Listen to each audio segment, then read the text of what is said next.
नमस्कार दोस्तों, मैं हूं आपका दोस्त और host Pradeep Mishra.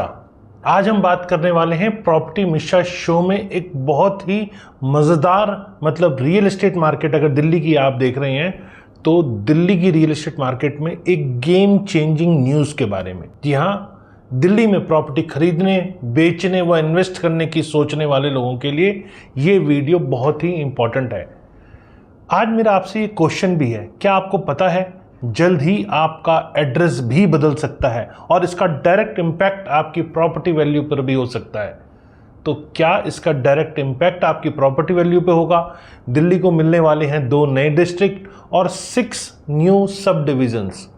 Property investors और होम बायर्स के लिए एक बड़ी अपॉर्चुनिटी हो सकती है और साथ साथ चैलेंज भी हो सकता है। तो आइए जानते हैं कि ये एडमिनिस्ट्रेटिव बदलाव रियल एस्टेट मार्केट को कैसे प्रभावित कर सकता है। वीडियो को लास्ट तक देखिएगा, तभी आपको ये समझ में आएगा। और अगर वीडियो अच्छा लगे तो लाइक, कमेंट, शेयर जरूर कीजिएगा। ऐसे और मैक्रो और माइक्रो एनालिसिस देखने के लिए फटाफट चैनल को सब्सक्राइब कर लीजिए। तो चलिए शुरू करते हैं। नमस्कार, मैं हूं प्रदीप मिश्रा। प्रॉपर्टी मिश्रा शो में आपका स्वागत है। यहां हम आपको प्रॉपर्टी और प्रॉपर्टी मार्केट की हकीकत बताते हैं। नो बकवास, डायरेक्ट काम की बात। चलिए शुरू करते हैं। सबसे पहले समझते हैं कि यह बड़ा फैसला क्यों लिया गया और प्रॉपर्टी मार्केट पर इसका क्या मतलब है। दिल्ली की मुख्यमंत्री रेखा गुप्ता ने सितंबर 2025 में शहर की जो प्रशासनिक सीमाएं हैं उसमें बदलाव की शुरुआत को मंजूरी दे दी है।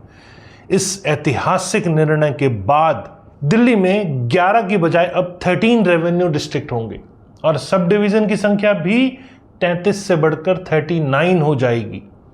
प्रॉपर्टी रजिस्ट्रेशन और सर्कल रेट कैलकुलेशन के लिए ये एक बड़ा चेंज है। ये कोई छोटा मोटा बदलाव मत समझिएगा। ये पहली बार है जब सितंबर 2012 के बाद दिल्ली में नए डिस्ट्रिक्ट बनाए जा रहे हैं। 2012 में आखिरी बार साउथ ईस्ट दिल्ली और शाहदरा डिस्ट्रिक्ट बनाए गए थे। उस समय भी प्रॉपर्टी मार्केट में एक बड़ा बदलाव, एक बड़ा इम्पैक्ट देखा गया था, क्योंकि नए डिस्ट्रिक्ट बनने से रजिस्ट्री प्रोसेस और वैल्यूएशन मेथड में चेंज आए थे। इसका मतलब है कि 13 साल के बाद दिल्ली का एडमिनिस्ट्रेटिव स्ट्रक्चर फिर से रीशेप हो रहा है। तो आइए और विस्तार से समझते हैं वर्तमान दिल्ली की एडमिनिस्ट्रेशन कैसे काम करती है और प्रॉपर्टी ट्रांजैक्शन पर इसका क्या इफेक्ट पड़ता है। फिलहाल दिल्ली का प्रशासनिक ढांचा, एडमिनिस्ट्रेटिव जो ढांचा है वो कई हिस्सों में बटा हुआ है। दिल्ली में 11 रेवेन्यू डिस्ट्रिक्ट हैं जिनका अपना अपना डिस्ट्रिक्ट मजिस्ट्रेट है। हर डीएम अपने अलग अलग ऑफिस से काम करता है। प्रॉपर्टी रजिस्ट्रेशन के लिए आपको सब रजिस्ट्रार ऑफिस जाना पड़ता है जो इन्हीं डिस्ट्रिक्ट के अंदर आते हैं। इसके अलावा दिल्ली म्युनिसिपल कॉरपोरेशन यानी एमसीडी 12 जोन्स में बटा हुआ है जिनमें डेप्यूटी कमिश्नर हैंडल करते हैं। इस फ्रेगमेंटेड सिस्टम की वजह से प्रॉपर्टी ट्रांजैक्शन में कोऑर्डिनेशन की बहुत प्रॉब्लम आती है। अब एग्जाम्पल के तौर पे आपको बताता हूँ। एमसीडी नजफगढ़ जोन का कुछ हिस्सा न्यू दिल्ली डिस्ट्रिक्ट में आता है, जबकि ये जियोग्राफिकली काफ़ी दूर है। अगर आप नजफगढ़ में प्रॉपर्टी बाय करना चाहते हैं तो कन्फ्यूजन हो जाती है कि सर्कल रेट कौन सा अप्लाई होगा और रजिस्ट्री कहाँ करवानी होगी। इसी तरह एमसीडी के करोलबाग जोन में भी कुछ भाग नॉर्थ वेस्ट डिस्ट्रिक्ट में पड़ता है और इसका जुडिक्शन ओवरलैप प्रॉपर्टी ऑनर्स और सेलर्स के लिए कहीं हद तक कंफ्यूजन क्रिएट कर देते हैं। एक कॉमन प्रॉपर्टी बायर को नजफगढ़ के कुछ एरिया में इन्वेस्टमेंट करना चाहते हैं तो नेचुरली एज्यूम करेगा कि उसका रेवेन्यू डिस्ट्रिक्ट वेस्ट या साउथ वेस्ट होगा, लेकिन एक्चुअली नजफगढ़ एमसीडी के कुछ पार्ट्स न्यू दिल्ली डिस्ट्रिक्ट जुडिक्शन में आते हैं। इससे सर्कल रेट में बहुत ज़्यादा कन्फ्यूजन होती है और प्रॉपर्टी डॉक्यूमेंट्स में कई बार डिले भी हो जाता है। यही प्रॉब्लम अन्य एरियाज में भी है जहां प्रॉपर्टी इन्वेस्टर्स को अपना एक्चुअल एडमिनिस्ट्रेटिव जुडिक्शन पता ही नहीं होता। तो चलिए अब करंट एमसीडी जोन्स की लिस्ट देखते हैं।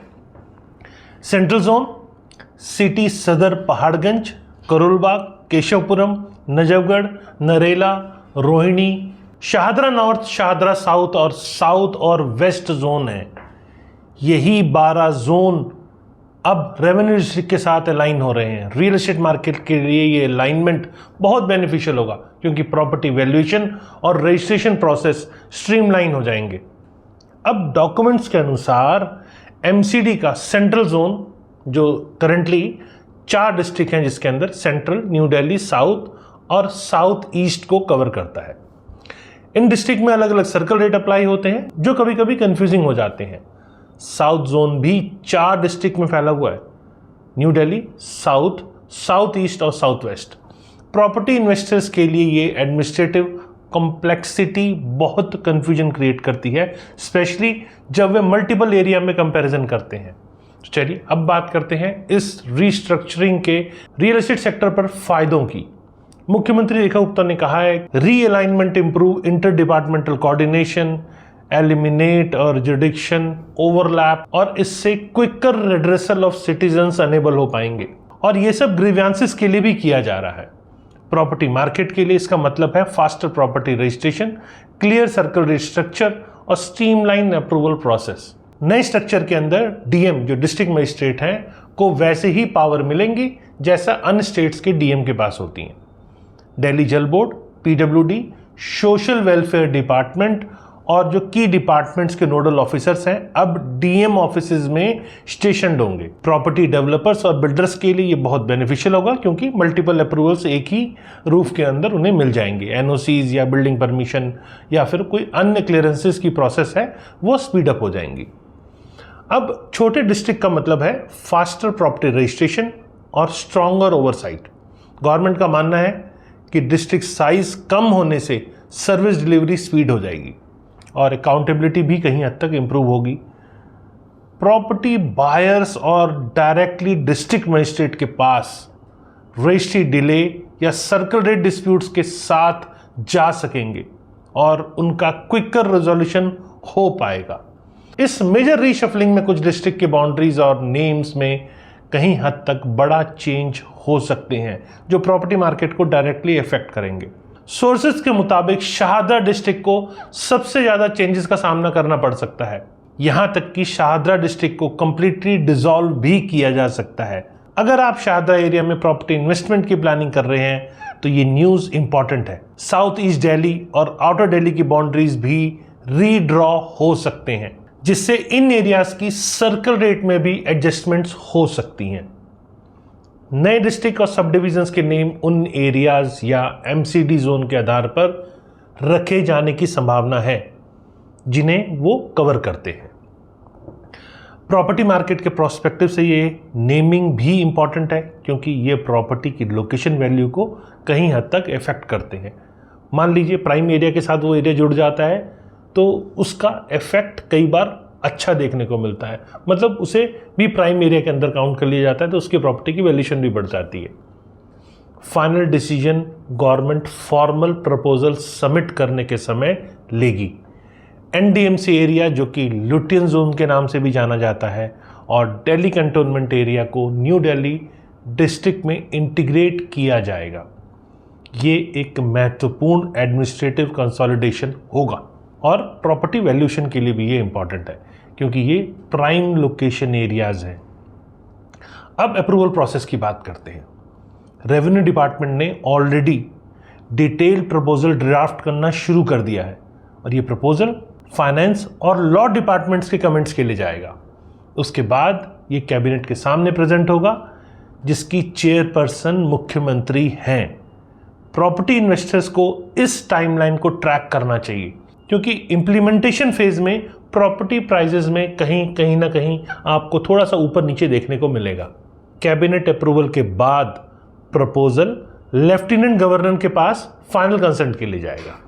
एलजी की अप्रूवल के बाद गजट नोटिफिकेशन इशू होगा, फिर इम्प्लीमेंटेशन फेज शुरू होगा जिसमें नए district magistrate, sub division magistrate और अन्य ऑफिशियल्स भी अपॉइंट होंगे। नए डिस्ट्रिक्ट ऑफिसेज भी इस्टेब्लिश किए जाएंगे। प्रॉपर्टी सेक्टर के लिए ये ट्रांजिशन पीरियड क्रिटिकल हो सकता है। इस बदलाव का सबसे बड़ा बेनिफिट प्रॉपर्टी मार्केट के लिए ये होगा कि एडमिनिस्ट्रेटिव वर्कलोड को ऑफिशियल्स के बीच इवनली डिस्ट्रीब्यूट किया जाएगा। प्रॉपर्टी रजिस्ट्रेशन की वेटिंग टाइम कम होगी और सर्विस डिलीवरी उम्मीद है कि वो बेहतर हो पाएगी।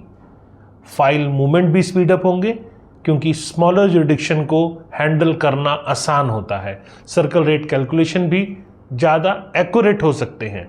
रियल एस्टेट के प्रोस्पेक्टिव से देखें तो ये बदलाव प्रॉपर्टी रजिस्ट्रेशन, लैंड रिकॉर्ड और अन्य डॉक्यूमेंटेशन प्रोसेसेस को कहीं हद तक महत्वपूर्ण ढंग से अफेक्ट करने वाला है।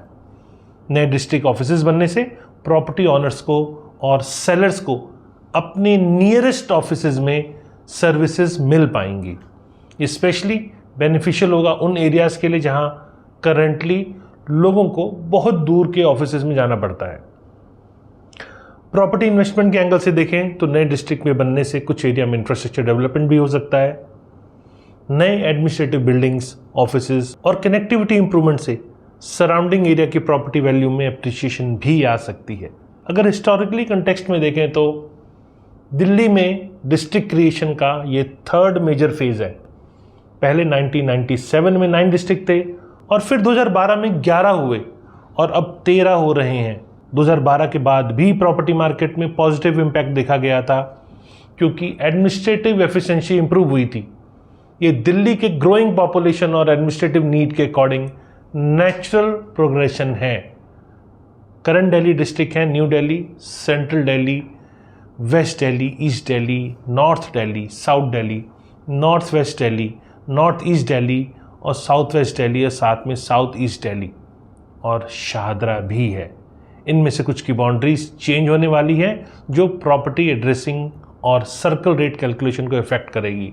ये रिस्ट्रक्चरिंग दिल्ली के 3 कोर पॉपुलेशन के लिए बेटर गवर्नेंस इंश्योर करने का कॉम्प्रिहेंसिव अप्रोच हो सकता है। प्रॉपर्टी मार्केट के लिए ट्रांसपेरेंट और एफिशिएंट ट्रांजैक्शन प्रोसेस को प्रॉमिस करेगा। गवर्नमेंट का विजन है कि सिटीजन को एफिशिएंट और ट्रांसपेरेंट सर्विसेज मिले। स्मॉलर डिस्ट्रिक्ट के थ्रू यह ऑब्जेक्टिव अचीव हो सकता है। ये बड़े बदलाव प्रॉपर्टी एड्रेसेस को भी इफेक्ट कर सकते हैं अगर आपका एरिया किसी नए डिस्ट्रिक्ट में ट्रांसफ़र होता है तो, और आपको अपने प्रॉपर्टी डॉक्यूमेंट्स में एड्रेस अपडेट करवाना पड़ सकता है। ये प्रॉपर्टी रजिस्ट्रेशन, म्यूटेशन और अन्य लीगल डॉक्यूमेंट्स में चेंज की रिक्वायरमेंट होगी। इलेक्टोरल रोल्स में भी चेंजेस हो सकते हैं जो प्रॉपर्टी ऑनरशिप वेरिफिकेशन प्रोसेस को अफेक्ट करेंगे। दिल्ली के एडमिनिस्ट्रेटिव मॉडर्नाइजेशन का ये इम्पॉर्टेंट माइलस्टोन है। इससे ब्यूरोक्रेटिक डिले कम होंगे और सिटीजन सेंट्रिक गवर्नेंस को बूस्ट मिलेगा। ये चेंज दिल्ली को एक model for other metropolitan cities भी बना सकता है। प्रॉपर्टी इन्वेस्टर्स के लिए मेरी सलाह ये है कि ट्रांजिशन पीरियड में पेशेंस रखें और अपने लीगल डॉक्यूमेंट्स को अपडेटेड रखें। अगर आप नए डिस्ट्रिक्ट एरिया में इन्वेस्टमेंट करने की प्लानिंग कर रहे हैं तो एडमिनिस्ट्रेटिव चेंजेस का फ़ायदा उठाकर बेटर डील नेगोशिएट कर सकते हैं। तो दोस्तों, ये था नए डिस्ट्रिक्ट के बारे में complete analysis with real estate prospective. ये बदलाव डेफिनेटली दिल्ली की एडमिनिस्ट्रेटिव को ज़्यादा अच्छे तरीके से, एफिशिएंट तरीके से ये एक बदलाव लेकर आएगा और प्रॉपर्टी मार्केट को ज़्यादा ट्रांसपेरेंट बनाएगा। प्रॉपर्टी बायर्स और इन्वेस्टर्स के लिए लॉन्ग टर्म में बेनिफिशियल साबित हो सकता है। आप सभी को ये वीडियो कैसी लगी ये मुझे कमेंट सेक्शन में ज़रूर बताएं। अगर आपको ऐसे ही और मैक्रो और micro analysis real estate sector के देखने हैं तो फटाफट चैनल को सब्सक्राइब कर लीजिए और अगर वीडियो पसंद आया तो लाइक, कमेंट, शेयर ज़रूर कीजिएगा। नमस्कार और जय हिंद।